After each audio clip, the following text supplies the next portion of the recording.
আচ্ছা, তোমার কি ইংরেজি বিষয় নিয়ে ভয়ঙ্কর ভয় বা দুর্বলতা আছে? নতুন ক্লাস 10-এ উঠেছো, তার মানে 1 বছর পরে মাধ্যমিক পরীক্ষা। এখন টেনশন, সব সাবজেক্ট তাও আমি পড়ে কমপ্লিট করে ফেলতে পারবো, ইংরেজিতে কি হবে? বিশ্বাস করো বন্ধুরা, তোমাদের জন্য একটা দারুণ সহায়িকা বা নোট বই আছে। এই যে সরল আর কি মাধ্যমিক ইংলিশ ডাইজেস্ট বই, যেটার কথা আগেও আমি তোমাদের বলেছিলাম, যেটার কথা পশ্চিমবঙ্গের একাধিক সাবজেক্ট এক্সপার্টেরা বারবার বলেন। কি আছে এই বইতে? আমি এটা গ্যারান্টি দিয়ে বলছি, সবটা দেখাবো বইটা। একেবারে দুর্বল স্টুডেন্ট কিংবা স্কুলের প্রথম সারির ছাত্রছাত্রী প্রত্যেকে এই বইটা পড়ে মুগ্ধ হবে, কারণ বইয়ের উত্তরের গুণগত মান অসাধারণ। যারা ইংরেজিতে দুর্বল তাদের জন্য বাংলা উচ্চারণ থেকে বাংলা মানে সবকিছু অভিনব কায়দায় লিখে দেওয়া। তাহলে আর কথা বলবো না, সরাসরি দেখিয়ে দিই জিৎ মৌলিক সম্পাদিত এই বইটি কেমন। তার আগে একটা ছোট্ট অনুরোধ, আজকের এই বুক রিভিউ ভালো লাগলে অবশ্যই লাইক করো, তোমার মূল্যবান মতামত কমেন্টে লিখে জানিও। এটাই হলো মাধ্যমিক সরল ইংলিশ ডাইজেস্ট, মানে ইংরেজি সহায়িকা, জিৎ মৌলিক সম্পাদিত ঐতিহ্যবাহী চক্রবর্তী সিরিজের বই এটাই। তুমি যদি ইংরেজিতে অতি দুর্বল হও, এ বই পড়ে ভালো রেজাল্ট করতে পারবেই পারবে। বই খুললেই প্রথমে কোয়েশ্চেন প্যাটার্ন দেওয়া আছে, তারপর যেমন সূচিপত্র থাকে রয়েছে। এক একটা অধ্যায় কেমনভাবে সাজানো দেখো। প্রথম ফাদার্স হেল্প, আর কে নারায়ণের লেখা। তার প্রত্যেকটা ইউনিটের সামারি, অর্থাৎ সেই ইউনিটের বিষয়বস্তু কি সংক্ষেপে লিখে দেওয়া।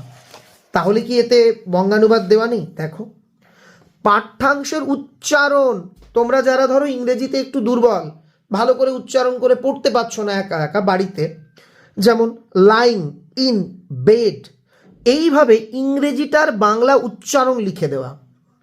এরপর সেই ইউনিটের বাংলা অনুবাদ কি, বিছানায় শুয়ে স্বামী ভয়ে কেঁপে আর কি বুঝতে পারলো যে, এইভাবে বাংলা করে দেওয়া। এরপর এখানে তোমাদের ওয়ার্ড নোটস, এই যে শব্দটা এর উচ্চারণ, লাইন এটার মানে কি, শুয়ে থাকা, এর আর একটা মিনিং এখানে লিখে দেওয়া। এইভাবে ওয়ার্ড নোট দেওয়া। দেখো, একটা গল্প কবিতা পড়তে গেলে তার শিরোনাম মানে টাইটেলটা জানা জরুরি। এখানে টাইটেল অফ দ্য স্টোরি ইংলিশে ছোট্ট করে লিখে দেওয়া, আবার তোমাদের জন্য বাংলাতেও লিখে দেওয়া, যে তুমি যদি মনে করো বাংলাটা পড়ে প্রথমে বোঝো, তারপর নিজে নিজে অনুবাদ করে লেখার চেষ্টা করো। এরপর প্রচুর, এইটা দেখো কোয়েশ্চেনটা, যেটা কোয়েশ্চেন, উইথ আ ফাদার স্বামী রিয়েলাইজড দ্যাট ইট ওয়াজ, এই যে ইংরেজি প্রশ্নটা, তার ইংরেজি উচ্চারণ কি আর তার বাংলা মানেটাই বা কি দিয়ে প্রশ্নটা লেখা। তুমি এইভাবে বাংলাতে ধরে ধরে ইংরেজি পড়তে পারবে। একইভাবে এসএকিউ এর উত্তরগুলো দেখো, এইভাবে উচ্চারণ পর্যন্ত এখানে লিখে দেওয়া হয়েছে। রাইটিং যেগুলো আছে সেখানেও ইংরেজিতে যেমন লিখে দেওয়া, তার উচ্চারণ, তার বাংলা মানে, গোটাটা এইভাবে করা। গ্রামার পোর্শন তো মানে ঢেলে সাজানো, তোমাদের যত গ্রামার আছে একদম বাংলাতে তোমাদের মতো করে, যাতে সবাই বুঝতে পারো, খুব সুন্দরভাবে এই বইটাকে সাজানো হয়েছে। এইটাই হচ্ছে এই বইয়ের বিশেষত্ব, সহজ সরল ঝরঝরে বাংলা ইংরেজি এবং ইংরেজি উচ্চারণ সহ এই বই।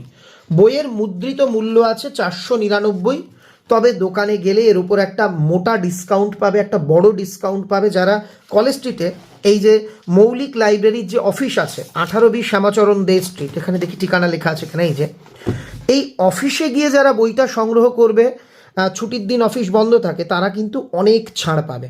তোমরা আগে জানো যে ইতিহাস বাংলা বই সহায়িকাও রয়েছে মৌলিক লাইব্রেরির, এই সেরা সহায়িকাগুলো তোমরা অবশ্যই কালেক্ট করো। এই বইটা কেমন লাগলো, ধরো আমি তোমাদের আরও কয়েকটা অংশ দেখাই। এই দেখো, টেন্সে আসি, টেন্স নিয়ে অনেকের ভয় থাকে। টেন্স নিয়ে দেখো, বাংলাতে টেন্স সম্পর্কে লেখা, গ্রামার বইয়ের কাজ এখানে এক করে দেওয়া আছে। টেন্স কি কি সেটা লেখা, কাকে বলে বাংলাতে দেখো, ইংরেজিতে মানে যারা দুর্বল, এই বই তাদের জন্য কিন্তু ব্রহ্মাস্ত্র। রুলস দেখো সব ছক করে লেখা, এগুলো স্যারেরা যখন তোমরা প্রাইভেট টিউশন যেখানে পড়ো সেখানে দেখবে বা স্কুলে স্যারেরা কিন্তু লিখিয়ে দেন এরকম ছক করে। ঠিক এইভাবে তৈরি এই বই। আমার মতে এটা ইংরেজির সেরা বই। একদম তোমাদের সামনে বইটা মেলে ধরে দেখালাম, এরপর সিদ্ধান্ত তুমি নেবে। যদি তোমার মনে হয় বইটা তোমার জন্য উপযুক্ত, অবশ্যই সংগ্রহ করো। যদি মনে হয় অন্য বই এর থেকে ভালো, তাহলে সেটা সংগ্রহ করো।